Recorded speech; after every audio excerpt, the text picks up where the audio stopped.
Assalamualaikum warahmatullahi wabarakatuh. Saya Siti Hajar Muhammad Arif, pengerusi daripada Kelab Sokongan Ibu Tunggal ataupun kita panggil sebagai KESIT lah.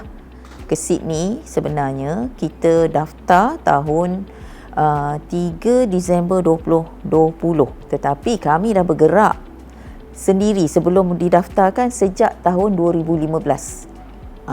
Itu kami bergerak tanpa sebarang dana. Lillahi ta'ala, kita tak ada kutip sebarang yuran apa pun. Sebulan sekali kita akan buat kelas. Kita ada pegawai undang-undang seorang, legal advisor seorang, dan kita juga ada kaunselor seorang.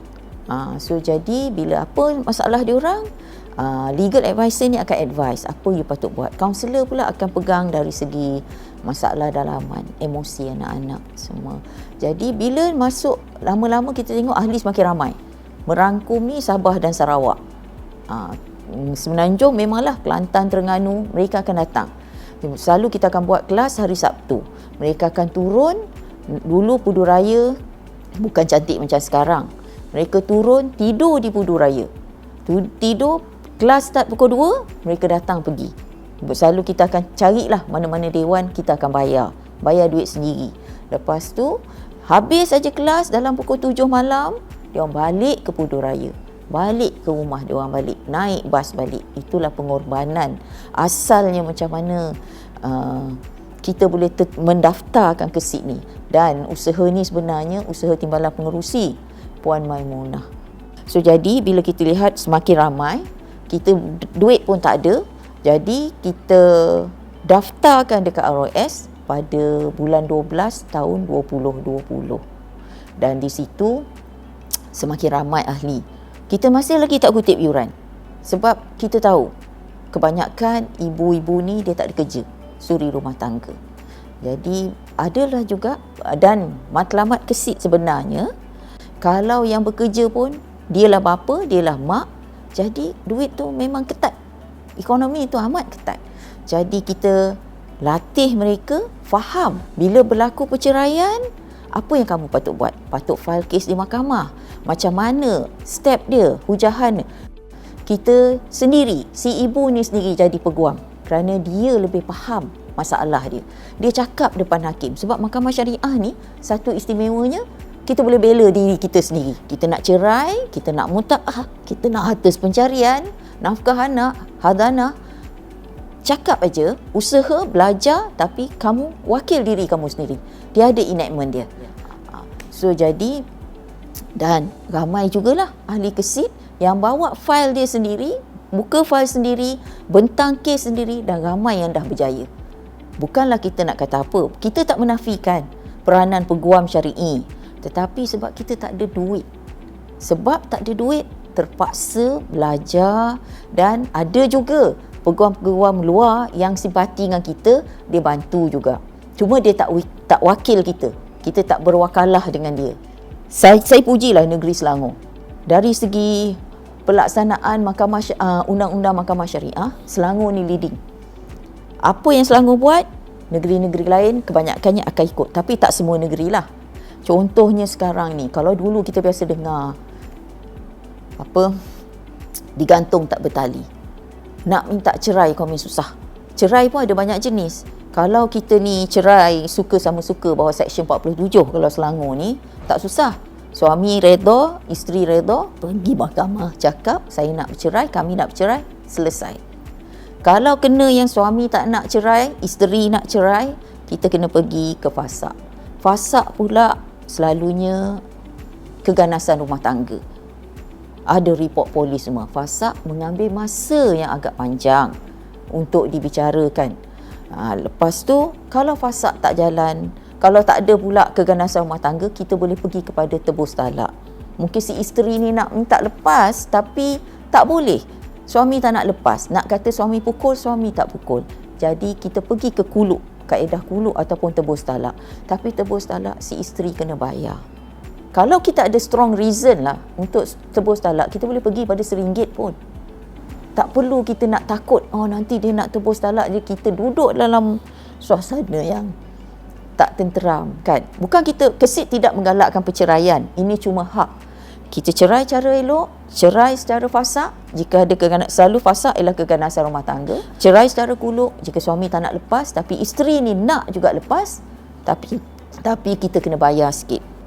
Lepas tu dalam surat nikah tu di belakang tu dah tulis. Itu sebab anak-anak kita sekarang ni bila nak kahwin, pastikan di belakang tu kenyataan tu biarlah kuat sikit.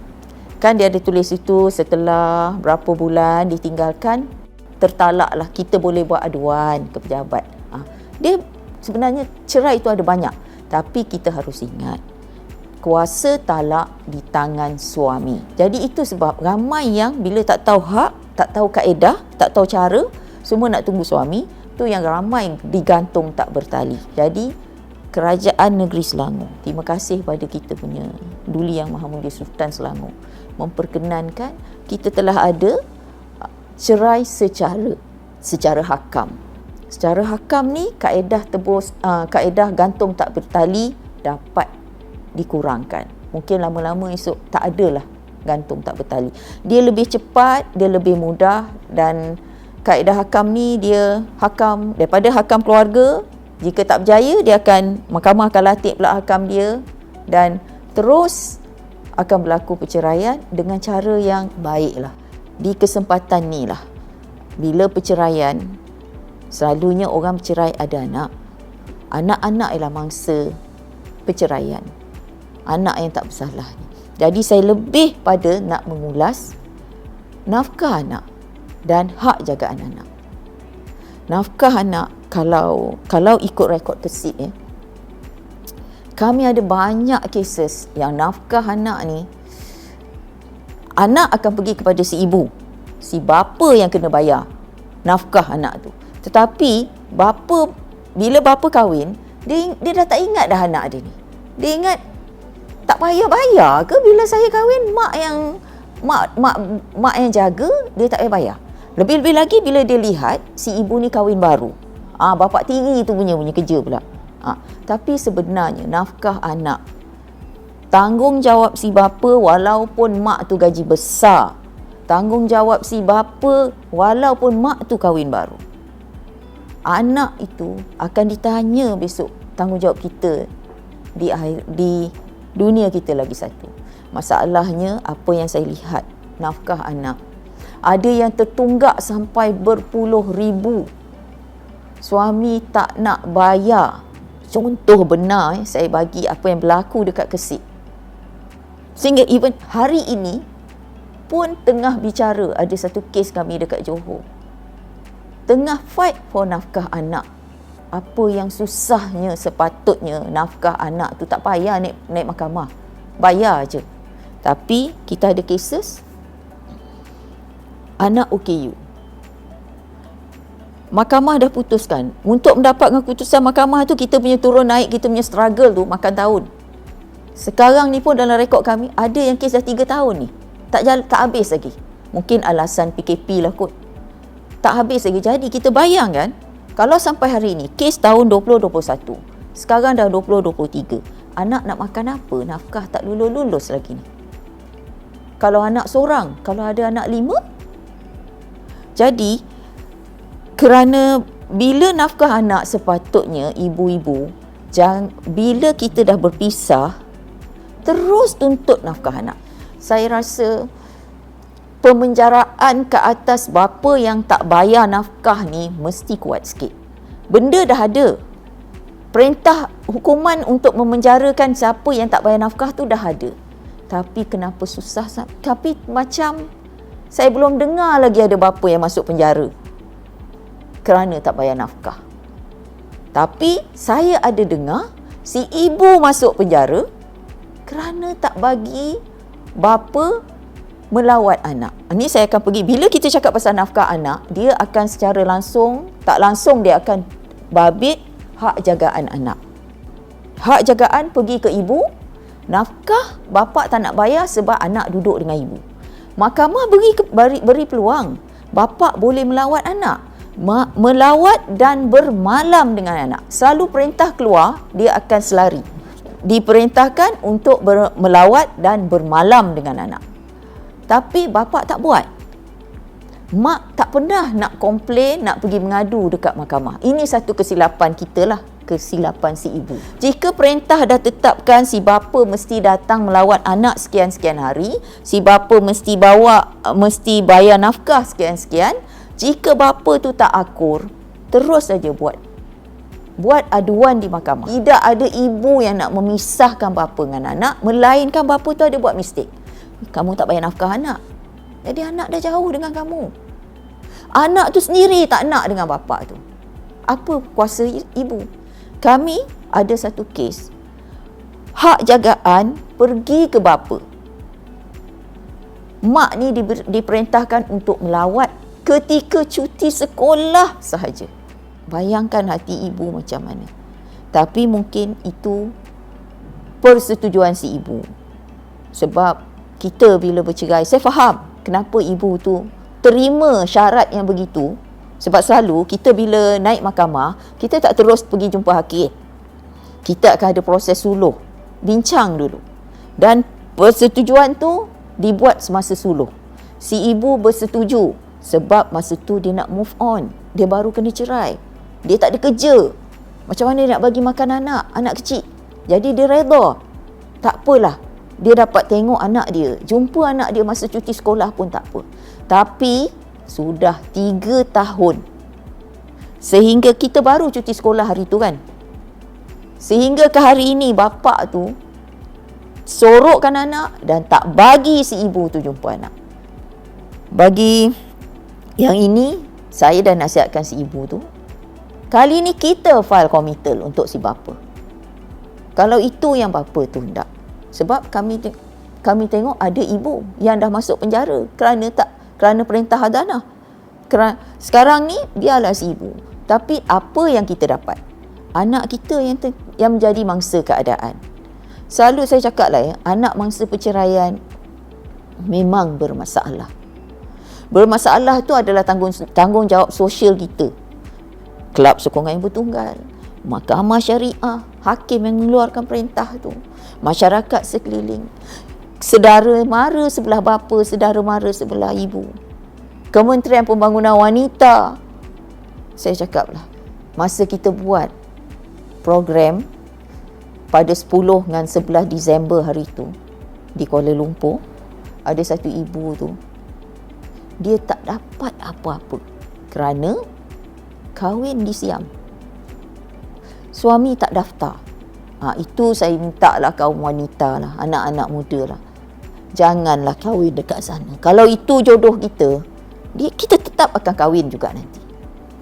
Hamba Allah ni kahwin dekat sana. Lepas tu suami tak nak daftar. Isteri tak tahu kesan tu. Sebab saya rasa Mahkamah Syariah, Kementerian Pembangunan Wanita, JKM ni semua kena lipat ganda kalau usaha dia orang menyampaikan maklumat ni. Termasuklah pejabat agama ni semua. Sebab banyak wanita tak tahu. Bila dia kahwin disiam, dapat anak 2, tak didaftarkan. Tiba-tiba suami ni jodoh tak panjang ke saya tak tahulah, melarikan diri. Tinggalkan isteri dan 2 anak dengan tak ada surat beranaknya, dengan sijil nikahnya boleh angkutnya. Sekarang anak dah 7 tahun, seorang 7 tahun, seorang 5 tahun. Masalah bila kerajaan bagi BRIM, at one time tu ada BRIM kan, bapa dia yang ambil. Bila mak dia pergi nak tuntut, hamba Allah tu dah kutip. Sebab dia ada sijil nikah kat tangan dia. Si isteri nak pergi pejabat agama, nak pergi mahkamah, nak buat aduan tak boleh. Sebab kamu tak daftar.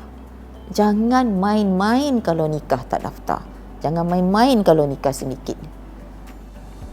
Bukan kita je, anak kita yang tak pasal-pasal. Dan hasilnya, dengan nafkah tak ada, mak terpaksa kerja, anak terabai. Anak baru 7 tahun, lelaki. Pada 10 hari bulan hari tu dia cakap dengan saya, anak saya dah pandai hisap vape. Saya dah tak boleh nak kontrol dah lagi. Dan saya tengok anak dia 7 tahun, kurus. Ni bukan kurus tak cukup makan saya rasa. Kurus kerana ketagihan menghisap vape. Kementerian Pendidikan agen pun kena masuk sekarang ni. Kalau ibu tunggal ni, saya rasa banyak agensi kena masuk. Yang si ibu ni bila dia kata, anak saya dah hisap vape, saya tak tahu, tak boleh nak kontrol macam mana lagi dah. Saya terpaksa pergi keluar. Maknya jadi cleaner je. Dia tak ada masa macam kita ni nak tengok anak kita hantar pergi tuition, semua tak ada masa. Mojo ada pusat zakat. Bayarkan tempat tinggal dia. Syukurlah dapat lepas dekat KL ni sewa rumah macam mana. Tapi yang lain mak dia kena urus. Yang si bapa boleh tuntut BRIM untuk anak yang 2 orang tu. Cerai lain cerita. Kalau suami bagi, tidak ada cerai bersyarat. Harus ingat. Tak ada cerai bersyarat. Janganlah kita jadi orang yang mungkin dulu kita tak tahu kan. Tidak ada cerai bersyarat. Cerai-cerai aja. Lepas tu kita ada hak untuk dapat tuntut harta sepencarian, untuk tuntut nafkah anak, untuk tuntut anak tu jadi hak jagaan kita, untuk tuntut mutaah kita, itu maruah kita selama kita berkhidmat jadi isteri dia. Jangan sekali-kali cerai bersyarat. Jangan sekali-kali tak tuntut hak kamu. Kalau tak faham, ada banyak tempat you all boleh tanya. Ada banyak NGOs, ada banyak peguam yang baik hati. Tak ada duit, tak apa, fight juga. Paling-paling di antara banyak-banyak NGOs tu, Kelab Sokongan Ibu Tunggal ada. Dan ramai orang kami yang bawa kes tanpa peguam. Dan ramai yang dah menang. Sampai ke peringkat mutaah pun. Mutaah ni pada saya, sekali dah jadi isteri, jangan kita biarkan mutaah tu tak dibayar. Itulah maruah isteri sebenarnya. Selama kita berbakti kepada suami, selama kita melahirkan anak zuriat dia. Dan saya kesal ada wanita tak nak tuntut mutaah. Tak boleh. Allah dah tetapkan hak kamu itu, dah cantik dah. Tapi saya faham mereka nak tuntut macam mana, saya tak ada duit. Nak tuntut macam mana, saya tak faham. Nak pakai komputer. Sekarang ni mahkamah, kalau kita buat hujahan, mesti pakai komputer. Kalau tidak, hakim pening. Betul lah juga. Pening hakim nak membaca tulisan. Terutama macam tulisan macam saya ni, memang teruk kan. Dan kita terpaksa upah orang pula. Kan? Semua duit. Tapi, kalau dah Allah kata itu kita punya hak. Hak isteri ada mutaah. Itu maruah isteri. Hak isteri ada edah 3 bulan. Sebagai suami perlu bayar 3 bulan belanja. Sebab duit itulah nak mulakan langkah untuk mulakan hidup tanpa suami. Penat kita sama-sama berusaha cari harta sepencarian. Harta sepencarian ialah apa-apa harta yang kita perolehi bersama suami kita dalam tempoh perkahwinan. Ya. Sekarang ni saya paling risau pasal hadanah. Hadanah ialah hak penjagaan yang mahkamah beri pada si ibu atau si bapa. Masalahnya, selalunya kita tak payah nak tuntut sebab anak ni memang anak dua-dua. Patutnya ibu dan bapa patut profesional. Patut utama anak ni mesti jadi keutamaan. Kalau janganlah bertindak kerana sakit hati dengan pasangan. Tapi apa yang berlaku sekarang, sakit hatinya lebih, anak jadi mangsa. Dan Mahkamah Syariah minta tolonglah. Kalau keluar perintah hadanah tu, tolonglah perincikan, bertanggungjawab sikit. Fikir betul-betul, fikirkan emosi anak yang jadi mangsa ni. Kalau perintah setakat keluar, hak jagaan diberi kepada si ibu. Baik. Si bapa dibenarkan melawat pada bila-bila masa. Dan bermalam. Pada saya, janganlah tulis pada bila-bila masa. Ini yang buat risiko para ibu masuk penjara. Siapa yang dapat hak menjaga anak ni boleh masuk jail. Sebab bila dikata berlawat pada bila-bila masa, jadi contoh katalah bapa tu boleh ambil nak Isnin tak Selasa, tak Selasa hari Sabtu, tak Sabtu Ahad. Tantah kita hari Sabtu tu si ibu ni dah ada plan dengan anak kan. Ada tak nak pergi mana ke, ada kenduri ke, tiba-tiba bapa datang. Kalau ibu tak bagi, selalunya hadanah ni bukan ibu tak bagi tau. Anak tu yang tak nak ikut. Jadi bila perintah tu keluar, Saya rasa boleh tak spesifik. Yang Arif Hakim bicara, mereka lebih arif kan. Contohnya lah, kalau nak keluarkan perintah, okey, hak jagaan beri kepada si ibu. Si bapa dibenarkan melawat anak pada hari Sabtu. Jam berapa sampai jam berapa. Tetapi jika anak sendiri tidak mahu ikut, dua-dua pihak tidak boleh paksa. Yang klausul tu tak ada. Kita tak boleh bagi anak umur 5 tahun buat keputusan. Sebab, maksud saya bukan keputusan apa. Sekarang ni, anak 5 tahun, kalau dia kata, kita kena respect. Kalau dia kata, saya tak nak ikut abah, saya tak nak ikut. Saya nak ikut mak. Bagi je lah. Tapi dalam keputusan tu tak ada.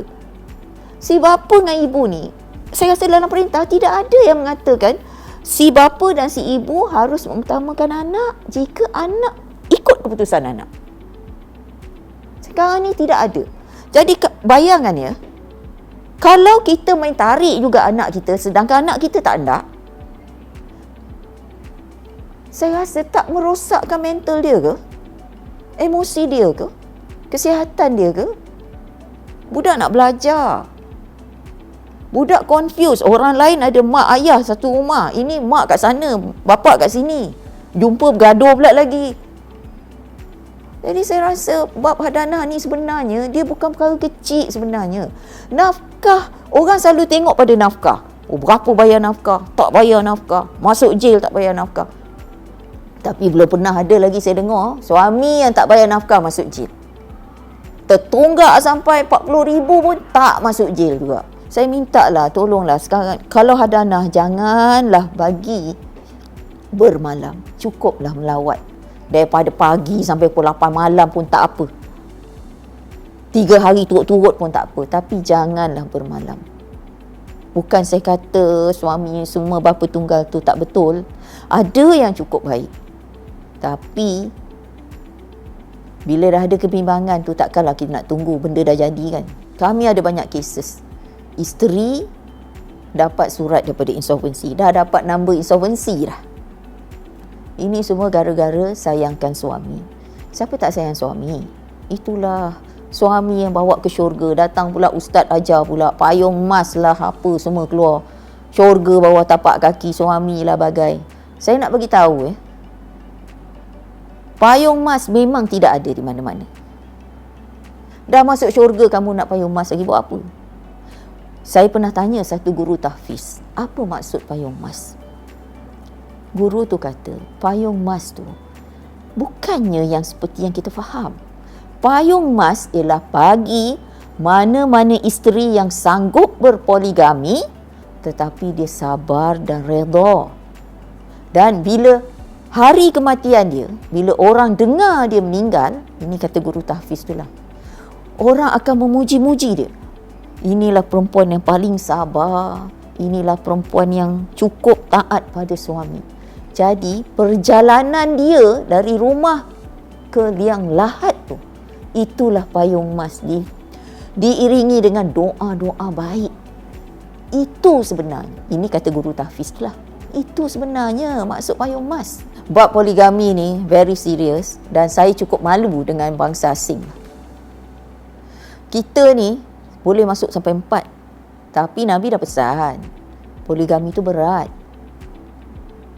Bapak-bapak tu, orang lelaki tu bukan, macam mana saya nak cakap, kadang-kadang saya tengok yang berpoligami tu tambah heget lah saya tengok. Kau nak kejar rumah sana, nak kejar rumah sini, kan raya kat sini sekejap, nak raya sana sekejap. Yang saya tengok, kawan Cina saya dia cakap, saya kalau nak kahwin, dia kata you Muslim boleh kahwin 4. You duit tak cukup pun boleh kahwin 4. I tak faham macam mana you raise up you punya anak. Kualiti membesarkan anak macam mana? Saya ni, kawan saya lah yang non-Muslim saya ada duit. Saya tak payahlah kahwin 4. Saya kahwin lagi 1 pun jadilah kalau isteri saya benarkan.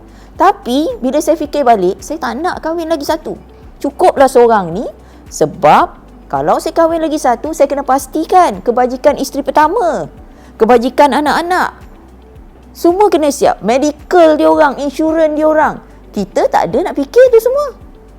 Dia kata in the end saya akan bankruptcy semata-mata nak kahwin baru. Tak apalah, saya hadap aje lah yang seorang ni. Sebab kita tengok, kita jarang dengar bangsa asing yang mak bapak dia turun naik bergaduh-bergaduh. Tak ada lah. Belum bersalin lagi dia dah siapkan insurans anak semua, dia dah fikir lah. Tapi kita fikir baik-baik lah.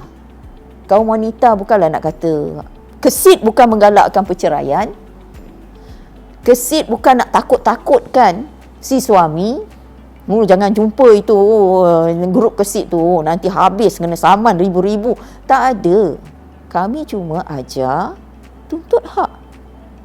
Islam dah tetapkan bila isteri tu dalam tempoh perkahwinan, tak payah tunggu cerai, ada nafkah isteri. Kalau suami tak bagi, dah minta baik-baik, tak nak bagi, pergi mahkamah. Mahkamah akan tentukan. Macam kita nanti akan buat potongan gaji lah.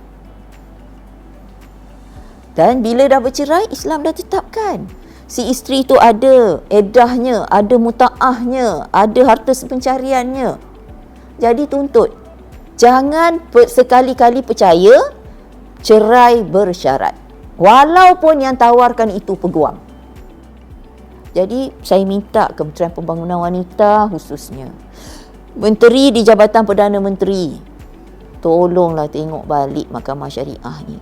Bukan saya kata dia orang tak bagus, perintah perhakiman dia orang tu, pelaksanaan perintah dia orang tu, saya cakap terang-terang, suami tak takut perintah tu. Hakim kata bayar nafkah. Kalau dia orang takut, takkanlah ada ahli kami 40,000 lebih suami tak bayar. Sampai keluar waran tangkap pun dia tak takut, sebab penguatkuasa boleh tak jumpa. Sedangkan si isteri tu boleh nampak suami tu tengah minum dekat kantin. Isteri tak boleh tangkap. Saya tak kisah kalau ada orang nak marah saya, ini realiti. Saya boleh bawa saksi hidup saya. Isteri tu, kita dah keluar, dah dapat waran tangkap. Apa penguatkuasa syari'i ni? Sedangkan suami tu minum kat situ. Dia kata tak jumpa. Australia ke tu? Tak. Lepas tu, perintah pelaksanaan ni kenalah. Kalau suami ni, kalau kita kata bayar nafkah, bayar apa, bagikanlah satu salinan pada majikan suami tu, terutama sekali yang kerja kerajaan, supaya bila suami tu pencen, hak anak ni tak putus. Cuma nanti kalau ada siapa-siapa yang nak menyumbang pada kesit, bolehlah. Sebab kesit ni memang tak ada dana. Kita semua bergerak atas lillahi ta'ala. Dan kedua, kesit sentiasa mengalu-alukan. Sama ada orang tu ibu tunggal, ibu tinggal yang digantung tak bertali. Sekarang dah ada cara untuk kamu lepaskan diri. Tidak ada lagi dah tahniah pada Kerajaan Negeri Selangor. Dan kepada remaja-remaja yang nak kahwin ni, in fact saya pun kalau saya pergi kelas, saya bawa anak-anak saya. Masa tu anak saya tengah sekolah tau. Saya bawa, dengar, supaya bila kita kahwin, tidaklah kita ni menghambakan diri tak tentu pasal dekat suami, akhirnya kita jadi susah.